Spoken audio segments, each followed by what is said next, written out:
Bonjour tout le monde, on se retrouve pour cet atelier focus posture qui va être sur le Sirsasana. Donc on va essayer de tenir le délai, 30 minutes pour réaliser le Sirsasana, posture sur la tête. On va en reparler. Alors c'est des postures qui en général impressionnent et qui en même temps captive un petit peu l'attention, c'est-à-dire qu'on veut réaliser ces postures en se disant « là c'est un challenge », etc. Mais c'est loin d'être un challenge, c'est une posture du yoga. Alors c'est vrai que le Sirsasana, la position du lotus, c'est des positions qui sont hyper importantes dans le yoga occidental. Quand vous pratiquez le yoga, quand vous commencez le yoga, immédiatement on va vous mettre sur des postures sur la tête, en tout cas on va vous emmener vers ces postures et vous allez avoir envie de réaliser ces postures. Donc c'est des postures, forcément vous allez être tenté de les réaliser, vous allez avoir envie de le faire. Elles sont impressionnantes parce qu'elles sont posées sur le dessus de la tête et donc elles vont donner cette impression de perte d'équilibre, de peur de tomber, etc. Donc ça, c'est déjà des points à gérer personnellement, l'équilibre. Ensuite, toute la partie, équilibre dans son corps va permettre également de gérer ces postures. Alors, pour faire juste un petit peu de rappel, Sirsha, c'est la tête. Donc asana, c'est les postures de yoga dans Sirsasana qu'on utilise tout le temps. Et Sirsasana, c'est la position de base. C'est-à-dire que vous allez avoir une posture de base sur les bras, la tête dans vos mains. Et cette posture, elle va être déclinable en dizaines et dizaines de postures. On va pouvoir le faire sans les mains, avec un bras, avec l'autre bras, en tripode, bras écartés, bras derrière, bras devant, bras croisés, les mains croisées. En fait, vous allez avoir une déclinaison possible des Sirsasana qui est juste énormissime. Ensuite, c'est vrai que cette posture, il faut la voir aussi comme quelque chose qu'on va apprendre patiemment. C'est-à-dire qu'on ne se lance pas dans le Sirsasana en disant « allez, hop, dans 6 jours, je suis sur la tête, j'y arrive ». Ok, il y a des gens qui vont y arriver. Et il y a plein d'autres personnes qui ne vont pas y arriver. Donc, il ne faut pas se mettre de pression, comme dans le yoga en général. Le Sirsasana, c'est une posture qui s'apprécie, qui s'appréhende et surtout qui va se gérer par rapport à votre équilibre intérieur. C'est-à-dire que cette posture elle va se confronter avec des choses intérieures à vous, de l'appréhension, de la peur, voir le monde à l'envers. Ce cas de dur, on dit toujours un peu sans dessus-dessous. Donc c'est une façon différente justement de voir le monde et de voir votre vie. Je vais un peu loin dans ce que je dis exprès. En tout cas, c'est comme ça que le yoga la conçoit. Et à partir de ce moment-là, ça va forcément vous interroger et vous réinterroger sur vous-même et sur des choses qui se passent à l'intérieur de vous. Donc ne forcez pas ces choses. Si vous n'êtes pas prêt à vous mettre sur la tête et si l'équilibre est précaire ou vous sentez que ça ne va pas, c'est parce que vous n'êtes pas prêt encore à aller dans cette posture. Alors bien sûr, il faut le travailler. Et ça se trouve, ça va arriver dans une semaine, peut-être que ça va arriver dans 3 mois, peut-être que ça va arriver dans 6 mois, peut-être que ça va arriver dans 1 an. Mais il faut être patient. Si vous n'y arrivez pas, c'est que ce n'est pas prêt. Et ce qui va se passer, c'est que dans ce genre de posture, si vous n'êtes pas prêt, vous allez chuter.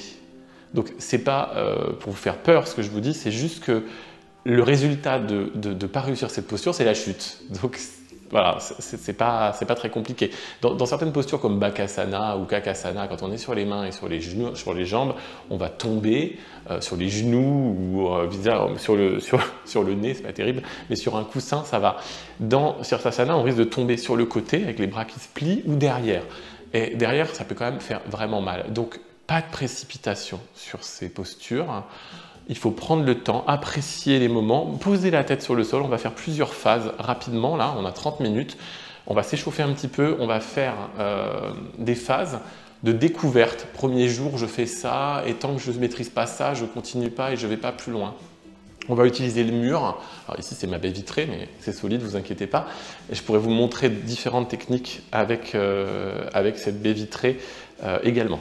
Dernière petite chose, ces postures, elles ne sont pas en principe adaptées à des personnes qui font de l'hypertension artérielle parce qu'on va changer et inverser les pressions sanguines entre le corps où, avec la gravité, la pression sanguine est plus forte vers le bas et plus faible vers la tête. On va inverser les choses. Et donc, dans ce cas-là, on va mettre une pression plus forte sur le haut. Alors, le cerveau est très bien fait. Les artérioles adaptent cette pression et se rétrécissent pour le faire, sauf que les gens qui seraient sous insuffisance cardiaque ou autre prennent des médicaments en général qui inhibent cette dilatation des artérioles. Donc voilà, donc je suis pas médecin, je me permets quand même de faire des remarques, ou en tout cas garder les postures moins longtemps pour des gens qui auraient des problèmes de ce type. Après, problème cervical bien sûr sévère, hein, des gens qui auraient de l'arthrite ou des problèmes identifiés de cervical, c'est quand même peu engageant de le faire dans ces postures-là. Et pareil pour des gens qui auraient aujourd'hui même, seraient enrhumés, auraient les sinus pleins, auraient la migraine ou ce genre de choses. C'est bien d'éviter parce que la migraine, ça va remettre une pression en plus sur la tête. En même temps, si vous avez la migraine, je ne pense pas que vous allez vous mettre la tête à l'envers. Allez, ok, on y va, sinon je vais faire que parler. Donc déjà, vous allez vous mettre à genoux. On va démarrer directement. Donc on ne va pas faire tout à fait les échauffements de d'habitude. Vous allez quand même bouger un petit peu les poignets. Donc vous faites des petits clignotants. Donc on ne va pas se positionner dans une séance de yoga classique, hein. On va vraiment aller directement sur la posture concernée. Sur les côtés, vous continuez à cligner des mains, comme si vous faisiez des petits flashs avec vos mains, cherchez le mot, vers le haut, devant, sur les côtés. Allez, on y va, encore. Même si on ne va pas faire vraiment de handstand, notre posture sur les mains, on va quand même se mettre un petit peu sur les mains à un moment, vers le bas, vers les côtés, on relâche. Ok, posez-vous sur les genoux, on va quand même faire quelques respirations, vous inspirez, vous expirez. Vous inspirez, vous expirez. On le fait un peu plus dynamique que d'habitude. Vous allez baisser la tête, attraper vos genoux, faire des petits ronds avec votre tête d'un côté, sans forcer, de l'autre côté, à gauche, à droite. Vous allez venir déposer votre tête sur le sol, emmenez vos bras derrière dans la position de l'enfant, Balasana. Ramenez vos bras sur l'avant, loin devant. Posez les coudes, remontez les bras et remontez. Vous allez vous mettre dans la position du chat, de cette façon. Vous allez expirer en montant le nombril vers le plafond. Vous regardez votre nombril. Et dans l'autre sens, vous montez la tête vers le plafond et vous descendez le nombril. Encore une fois. Et dans l'autre sens. Vous descendez, vous montez le nombril vers le ciel et vous redescendez le nombril. Ok, vous revenez vous mettre sur les talons. Alors je vais vous donner plusieurs petites techniques pour le positionnement pour le Sirsasana. En fait, quand vous prenez votre main, il y a une première technique pour trouver le haut de votre crâne. Essayez de vous toucher le haut de votre crâne. Vous essayez de trouver l'endroit où c'est plat, ou en tout cas l'endroit qui est le plus haut. C'est l'endroit où vous allez vous poser sur votre tête. C'est l'endroit où c'est plat plutôt même. Donc il y a une technique qui fait que si vous prenez votre main, vous posez votre main sur le front, le talon de la main sur les sinus, au-dessus, juste sur vos arcades sourcilières. Vous posez votre main et votre majeur, il va venir se poser sur un point tout en haut sur votre crâne, vous voyez? Et là, vous remontez le doigt, c'est le point sur lequel votre tête va être appuyée. C'est vraiment ici. Donc ça, c'est une première technique pour trouver le dessus de la tête. Une deuxième technique, un peu plus cirque. Vous prenez un livre, vous le posez sur la tête. Si vous le posez devant, il va tomber. Vous allez trouver l'endroit exactement où votre tête, vous allez monter votre dos. Voilà, le livre est posé sur la tête. Le livre est posé à l'endroit où vous allez devoir vous mettre sur la tête, sur le sol. Si je l'avais posé devant, il aurait glissé. Si je l'avais posé derrière, il aurait glissé derrière. Donc ça, c'est une autre technique. Ça va vous permettre de trouver l'endroit. Donc vous allez le faire, on va se mettre sur le sol. Vous allez mettre vos genoux de cette façon-là. Vous allez essayer de trouver le dessus de votre tête, le dessus de votre crâne, et vous allez venir poser le dessus de ce point sur le tapis. Pour l'instant, on ne fait rien, on ne monte pas, on ne fait rien. Vous allez poser vos mains sur le sol et vous allez chercher tourner la tête et vous dire où est-ce que je suis le mieux. Alors, on peut avoir une impression de se dire, oh là là, ça fait mal à la tête. Mais en fait, il y a un endroit où ça fait moins mal. Donc, vous posez les mains et vous allez essayer de chercher. Dès que vous avez trouvé ce point, vous essayez d'emmener les mains derrière, de poser vos mains sur le sol, de rester dans cette posture, voire d'emmener les mains sur l'arrière en laissant votre tête sur le sol. Et ensuite, vous allez croiser vos mains et les monter en haut en laissant votre tête sur le sol.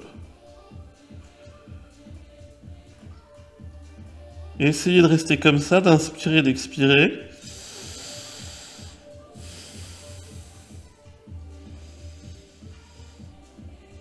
Et revenez, reposez vos mains sur l'arrière, sur le sol, à côté de votre tête, et revenez.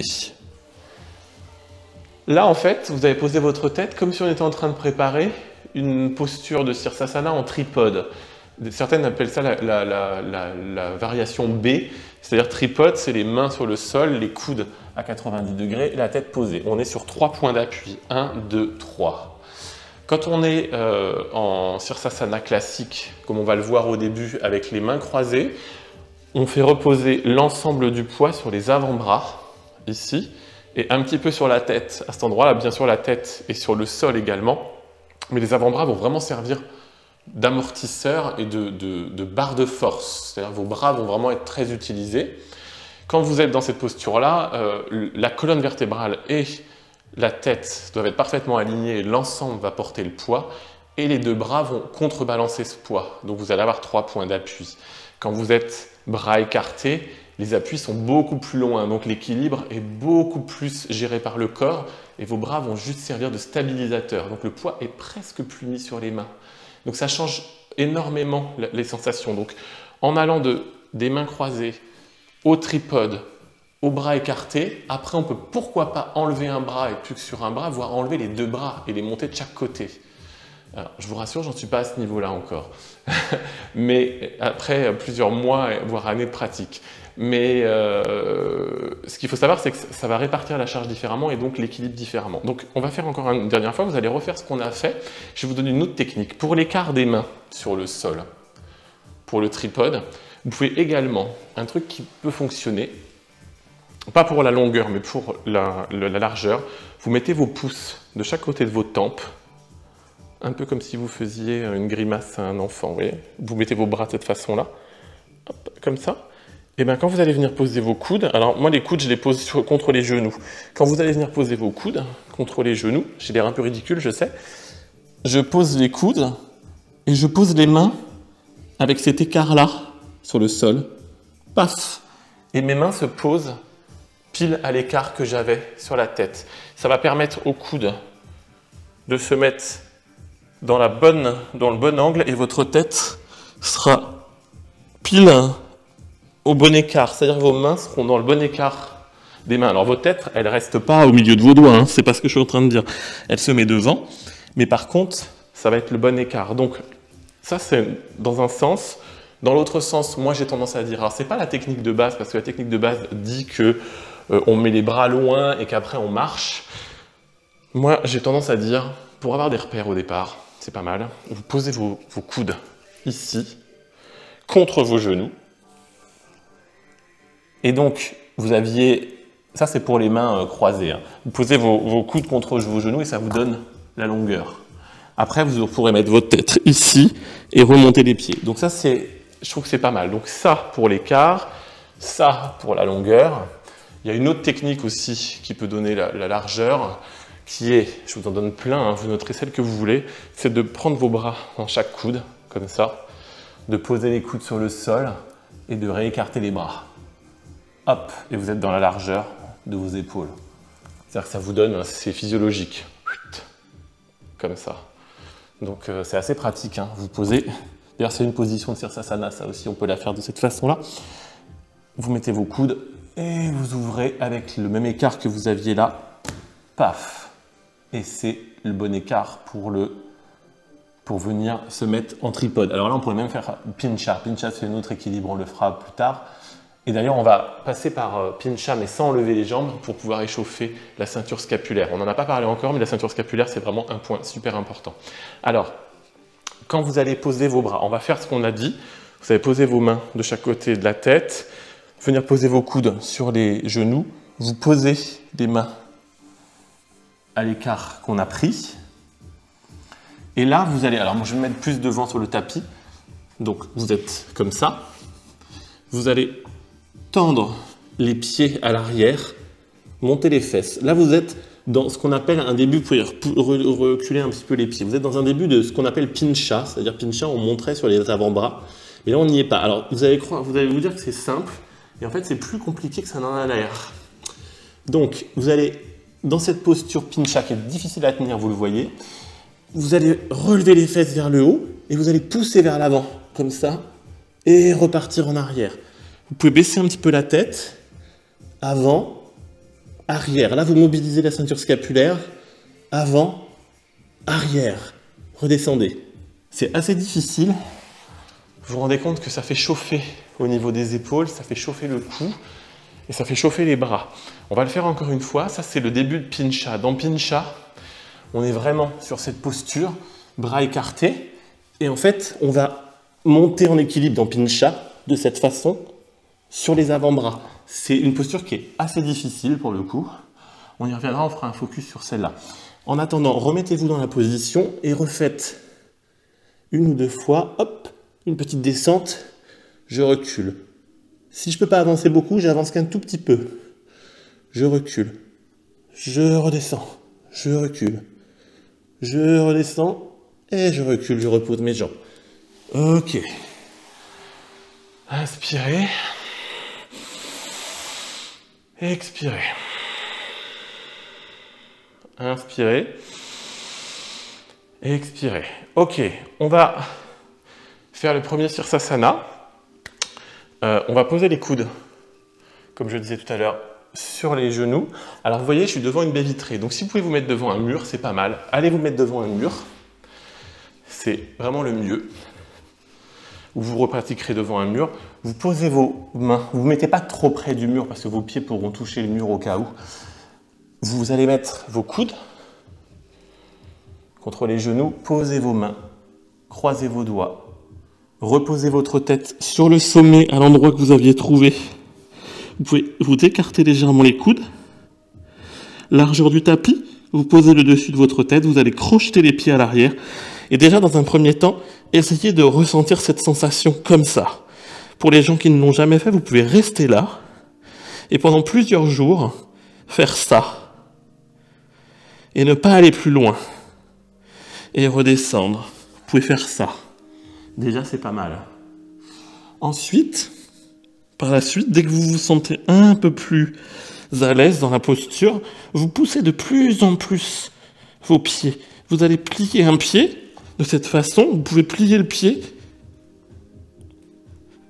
et essayer de vous lever du sol. Alors, moi je donne une petite impulsion, on n'est pas encore très chaud, donc quand on est plus chaud, on monte par les abdos, on monte par la presse, comme on dit. Donc, c'est plus difficile, mais c'est tout à fait envisageable. Alors, je perds mon t-shirt. Donc, on se replace, les coudes, la tête, on écarte les coudes, on pousse les pieds, on monte la jambe, et si vous pouvez monter la jambe, vous montez l'autre jambe, et au pire, vous avez la fenêtre, le mur derrière, vous voyez, je suis dans le mur, au cas où. Et ça vous permet en plus de tester l'équilibre de cette façon. Là, vous allez tendre vos jambes, tendre vos pieds, tendre vos cuisses. Contractez les fessiers, faire une rotation légère des cuisses, profitez, inspirez et expirez. Et redescendre. Pour redescendre, vous pouvez plier une jambe, plier l'autre jambe et redescendre tranquillement. Et revenir dans la position de l'enfant. Ça, c'est une première technique pour monter. Deuxième technique, vous pouvez vous mettre dans l'autre sens, contre le mur, faire la même chose. Vous venez plaquer vos pieds contre le mur. Vous écartez un peu les bras cette fois-ci. Vous pouvez utiliser les coudes, mais les coudes, c'est bien quand vous n'avez pas le mur derrière. Avec le mur, vous essayez de trouver un écart qui vous convient. Largeur tapis au niveau des coudes. Vous allez poser votre tête sur le sol de la même façon. Peut-être vous rapprocher un peu quand même, en fait. Et là, vous allez venir poser un pied contre le mur et l'autre pied. Alors, soit vous vous mettez à 90 degrés si vous y arrivez, soit vous mettez les pieds comme ça, un peu en hauteur. Les deux pieds en hauteur. Et donc, vous pouvez monter un pied et juste sentir le fait que vous décolliez le pied de la fenêtre. Alors, surtout, elle n'est pas trop loin, parce que sinon, vous allez avoir peur de tomber de l'autre côté. Mais, vous voyez, ça vous permet de tester l'équilibre et de revenir. Vous n'êtes pas obligé du tout de décoller le pied, hein. Faites des petits bonds comme ça, tout petits. Et voilà. Donc ça peut vous permettre d'appréhender le vide. Vous pouvez le faire aussi avec un objet un peu plus haut, comme le canapé ici. Alors, il est juste à la bonne hauteur, donc il faut avoir ce canapé. Mais par exemple, l'avantage, c'est que là, vous pouvez venir poser vos pieds dessus dès le départ. Et donc, mettre vos pieds sur la pointe et essayer de monter, vous voyez, en partant de moins haut. Ça permet de ne pas avoir cet effort de presse à faire pour monter sans donner d'élan. Parce que quand on doit donner de l'élan, c'est ça le risque. Le problème, c'est que si vous donnez de l'élan, vous allez avoir tendance... Si vous donnez un petit élan, moi je le fais, hein, pour m'aider, là, quand selon la pratique, selon l'heure de la journée, etc., je le fais. Maintenant, si vous donnez trop d'élan, ce qui va se passer, c'est que si vous êtes là et que vous donnez de l'élan, ça va faire ça, quoi. Alors bon, moi j'arrive à l'amortir parce que j'ai l'habitude, mais vous voyez, s'il n'y a pas le mur, en donnant de l'élan, vous allez vite basculer de l'autre côté. Alors, si vous êtes très souple, vous pouvez passer de Sirsasana, tête dans les mains, à demi-pont de l'autre côté. C'est-à-dire que vous avez encore la tête sur le sol et vous reposez les pieds de l'autre côté. C'est pas des postures hyper simples à froid, surtout. Ça va demander une cambrure et une flexion arrière, une extension arrière de la colonne vertébrale qui est vraiment importante. Donc méfiance sur ce genre de posture. C'est comme quand vous faites un handstand et que vous descendez en pont de l'autre côté. Il faut un minimum d'échauffement avant de le faire. On ne fait pas ça directement, à part si on est gymnaste ou si on est danseur ou danseuse. Donc ça, c'était la première position. On va quand même voir les autres positions parce qu'on a encore un petit peu de temps. Donc comme je le disais tout à l'heure, le tripode, pareil, contre le mur. Tripode, voilà. Vous mettez vos doigts de chaque côté. Vous reposez vos coudes. Ça vous permet quand même d'avoir un écart. En fait, et vous allez poser vos mains sur le sol. Ça vous donne à peu près l'écart. Je dirais que ça, c'est bien. Mais en même temps, vous pouvez aussi le voir de vous-même, hein. Vous prenez une largeur épaule. C'est-à-dire que, voilà, vous êtes comme ça aux largeurs épaule. Et après, vous avez juste à relever pour venir poser la tête. Donc, vous pouvez refaire... moi, je trouve que le truc des coups de genoux, c'est pas mal parce que ça vous donne à peu près l'écart. C'est un tout petit peu plus étroit si vous mettez vraiment sur les coudes. Vous écartez un tout petit peu. Et là, vous avez votre position de main. Vos épaules au-dessus des poignets, en gros, comme dans les positions chaturanga ou autres. Vous crochetez vos pieds, vous allez venir poser votre tête. Moi, j'ai des marques sur mon tapis. Alors, c'est vrai que sur les tapis de yoga, certains tapis, il y a des marques qui sont un peu faites pour. Hein. Vous posez la tête à l'endroit du plat, comme d'habitude. Et là, vos coudes doivent être à peu près à 90 degrés. Alors pour moi, dans cette posture, c'est plus facile de faire la presse parce que je pars de plus haut. Donc là, pour le coup, j'arrive plus facilement à monter mes pieds directement. Et donc là, on est sur 3 points d'appui. Donc un principal qui est la tête, 2 secondaires qui sont les 2 mains. Et on redescend en tendant une jambe et en tendant l'autre. C'est le bassin et la position du bassin, les antéversions, rétroversions, qui vont permettre de contrôler la descente. C'est-à-dire que vous allez, au moment de la descente, vous allez avoir vos abdos qui se contractent à fond, vos fessiers qui reculent légèrement vers l'extérieur et vos jambes qui descendent. Ça va permettre de contrebalancer le mouvement. C'est exactement comme quand on monte en presse en handstand, où on a les bras très avancés, on a les fessiers qui vont ressortir, de façon à ce que les jambes partent du sol, tournent sur les hanches et remontent vers le ciel. En descente, elles redescendent, les fessiers tournent, les hanches tournent dans l'autre sens et les jambes redescendent. C'est l'ouverture de hanches aussi qui va permettre aux gymnastes de monter les jambes en handstand et de redescendre directement en presse. Après, il y a les gens qui arrivent à faire la presse du sol, qui ont les pieds entre les mains, et qui montent les jambes en direct, droite. Ça demande surtout un gainage et une technique hyper importante. Donc ça, c'est vraiment une pratique et un chemin à trouver, comme je le dis toujours. Donc de la même façon, hein, le tripode, vous pouvez le faire contre le mur, vous pouvez le faire dans les deux sens. Vous pouvez aussi vous mettre en tripode contre un mur, hein, vous reprenez les mêmes écarts de la même façon. Et donc vous pouvez mettre un pied. Déjà rien que faire ça, hein, c'est déjà bien. Vous mettez vos pieds sur le mur et vous essayez de venir soulever un pied, l'autre pied, de bouger vos fessiers, mettre vos fessiers vers l'arrière, vers l'avant. Essayez des choses en fait. On n'est pas dans l'institutionnel et dans le fermé. Le but c'est que vous essayez des choses et c'est pour ça que le mur est super intéressant. Alors le mur pas trop longtemps, c'est-à-dire que mettez-vous de plus en plus loin, c'est-à-dire que au début vous essayez de vous mettre pas trop loin. Moi je vous conseille de jamais vous mettre contre le mur parce que vous êtes gêné. Vous allez taper les fesses dans le mur et vous allez retomber soit sur le côté et ça sert à rien. Donc un écart d'un bon mètre, je pense. D'un mètre, c'est-à-dire que vous vous mettez là et le mur est là. Faut pas... C'est un peu d'appréhension en fait. Plus on est proche du mur, plus on se sent en sécurité, ce qui n'est pas forcément le cas. Donc voilà. Ensuite, vous essayez de vous écarter de plus en plus du mur.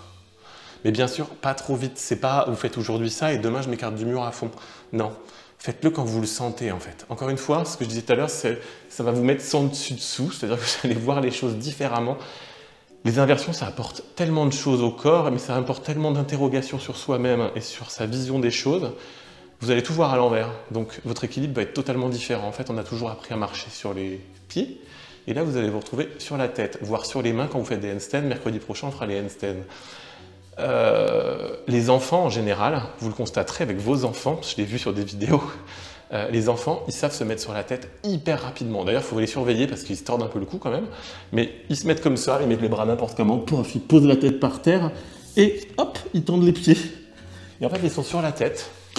Et vous regardez pas 5 minutes et ils ont les pieds en l'air, genre, voire ils ont plus les mains par terre.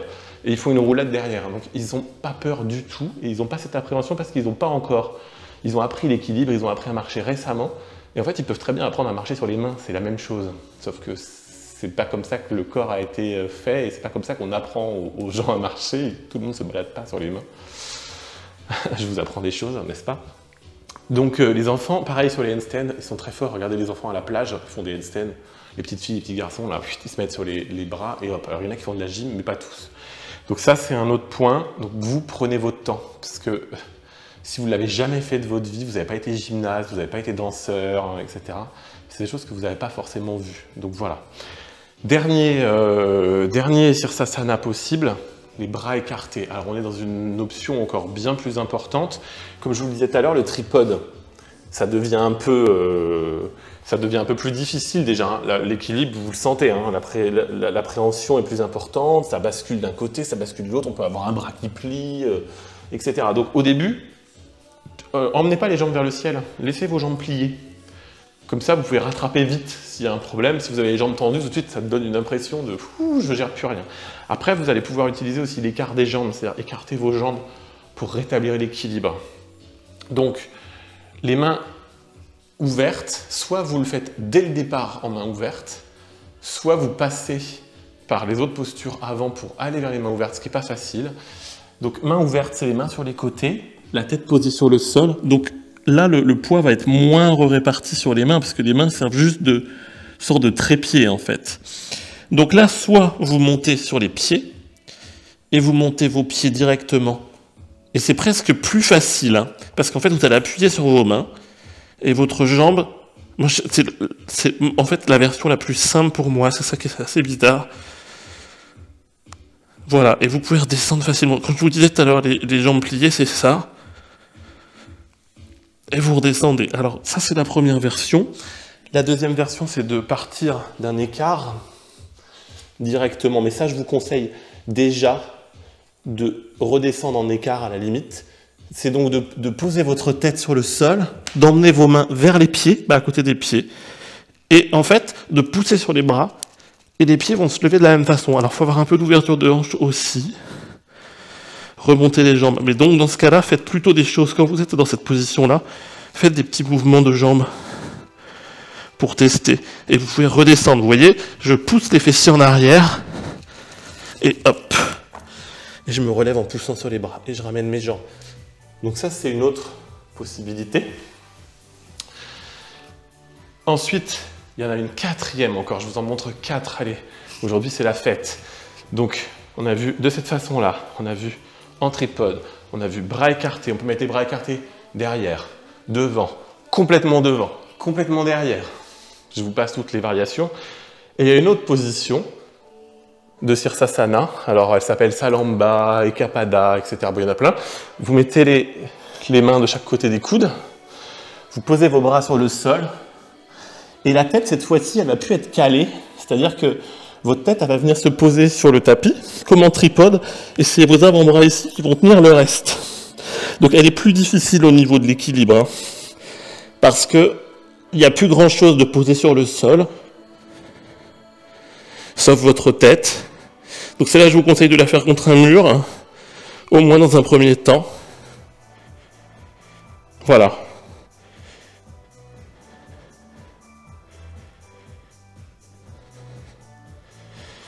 Et vous redescendez. Elle est très intéressante. Celle-là, on me l'a fait découvrir il n'y a pas très longtemps pour le coup. Elle est intéressante parce que elle va travailler sur l'équilibre et sur l'appréhension de quand vous allez commencer à vouloir enlever vos mains. C'est-à-dire que dans le tripode, on est tenté à un moment de se dire « Tiens, et si j'essayais de me mettre sur le bout des doigts d'un côté, qu'est-ce qui se passe? Est-ce que je vacille? Est-ce que je vacille pas? J'enlève ma main, je la remets. » Parce que c'est ça qui va vous permettre ensuite de passer du tripode au bras écarté. Donc, on y vient justement. Après, je vais pas parler de challenge, donc je voulais pas parler de challenge, mais le truc qui peut être intéressant, ça c'est pour travailler l'équilibre, c'est pas vraiment du yoga. Bon, dans le yoga, il y a des transferts de position. Soit vous utilisez le mur que vous avez derrière, hein, soit vous écartez vos jambes, ou vous trouvez des solutions pour détendre vos mains et passer et changer de position en fait. Voilà, donc là on est dans le tripode. De la même façon, on peut passer bras écartés. Et peut-être, pourquoi pas, repasser dans les bras posés. Alors, celle-là, j'ai jamais fait. Voilà. De cette façon-là. Et revenir. Donc là, on a fait les 4 variations. Enchaîner les unes dans les autres. Alors, ça demande vraiment de la pratique, de la respiration, en plus je vous parle en même temps donc c'est pas facile, et de la concentration, de poser vos bras, de prendre votre temps. Mais ça, faites des essais en étant contre un mur. Déjà rien qu'entre la position A, qu'on a vue la première, et la position B en tripode, déjà quand vous avez fait ça, c'est super bien. Vous essayez de faire ces deux postures-là contre un mur, et ça va vous permettre de vous donner de l'assurance dans votre équilibre. Ensuite, ça va plus vaciller, et vous allez être super détendu. Et comme d'habitude, vous allez voir, c'est des déclics. Hein. C'est-à-dire que ça va se passer comme ça d'un seul coup. Vous allez vous dire du jour au lendemain, tiens, c'est bizarre, je suis monté aujourd'hui, j'ai pas touché le mur, je me sens super à l'aise, etc. C'est comme ça dans le yoga. Mais prenez votre temps et ne forcez rien. Parce que si vous forcez et que vous vous énervez, alors si vous êtes énervé parce que vous n'y arrivez pas, là c'est sûr, ça ne marchera pas. Dans les inversions, s'il y a une chose qui ne marche pas, c'est le fait de se dire j'y arrive pas, je suis nul, je peux pas, etc. C'est pas la peine. Donc déjà, dites-vous pas que vous n'allez pas y arriver, dites-vous pas que c'est pas fait pour vous, et essayez. Parce qu'en fait, dans ces postures, en général, les gens ils ont deux réactions. Soit ils veulent absolument y arriver, ouais, je vais y arriver, je me mets sur la tête et pas, je me pète la gueule de l'autre côté. Ou soit, moi je fais tout pour éviter ces postures, je veux surtout pas y aller parce que je peux pas, j'ai des problèmes, je vais pas y arriver, je vais me faire mal, etc. En fait, il faut trouver un juste milieu entre les deux et essayer au moins. C'est-à-dire se dire, ok, je le fais calmement, posément, en suivant des recommandations et en faisant attention à ce que je fais. Et je le fais tranquille, je respire et je brûle pas les étapes. Un jour, je fais ça. Pendant une semaine, je fais ça. Pendant une semaine, je pose la tête sur le tapis, point barre. Je fais rien d'autre. Pendant la semaine d'après, je lève les bras du tapis, je pose plus que la tête et je la bouge un petit peu pour voir ce que je ressens. La fois d'après, je pose mes mains autour de ma tête, je pose ma tête. Et je lève les pieds à l'arrière, je pose les pieds sur le bout des orteils. Et puis je vais de plus en plus loin sur le bout des orteils. Comme si je voulais l'emmener. Puis à un moment, je lève un pied. Je mets le pied sur une petite table comme ça, ou sur une petite brique, ou sur une chaise, si vous avez une chaise. Et hop, je monte ce pied. Puis d'un seul coup, vous allez sentir vos pieds qui se décollent du sol. Et vous allez dire, ouh là là. Et voilà. Et vous laissez passer le temps. Et ça se trouve, ça va durer 6 mois. Alors je sais, c'est long. Mais dans 6 mois, cette posture, elle sera complètement acquise. Et ça sera super ancré dans vous. Et ça va vous permettre de générer plein d'autres choses. Les handstands, les pinchas, même le chien tête en bas, etc. Ça va vous faire travailler votre ceinture scapulaire et à partir de là, ça va libérer un certain nombre d'autres postures dans le yoga, voire les pikes, c'est-à-dire les petits sauts qu'on fait pour aller devant du tapis. Tous ces petits sauts là qu'on fait, qu'on a toujours l'appréhension qu'on va tomber, ces sauts, c'est des choses qui s'apprennent. Il y a 6 mois, je n'arrivais pas à les faire, je tombais toujours de l'autre côté. Et c'est un déclic. Donc voilà, prenez votre temps et vous allez y arriver. Voilà, ça fait 36 minutes, on a déjà dépassé le temps de l'atelier. J'espère que je vous ai apporté des conseils que vous pourrez réappliquer. En tout cas, n'hésitez pas à m'envoyer des messages, encore une fois, à me poser des questions, soit sur Instagram, soit sur gregfittrail@gmail.com, soit sur YouTube, parce que je vais mettre cet atelier sur YouTube. Ça serait dommage de ne pas le mettre. Et mercredi prochain, on se retrouve pour un autre focus atelier qui sera consacré au handstand, je pense. On m'a demandé aussi de faire chaturanga, les 2 jambes levées, comme je fais dans les salutations au soleil souvent. On fera également ça, parce que je pense que c'est intéressant dans les enchaînements. Et demain, on se retrouve pour le yoga de 8h30 qui sera consacré aux ouvertures de hanches. Salut, bye!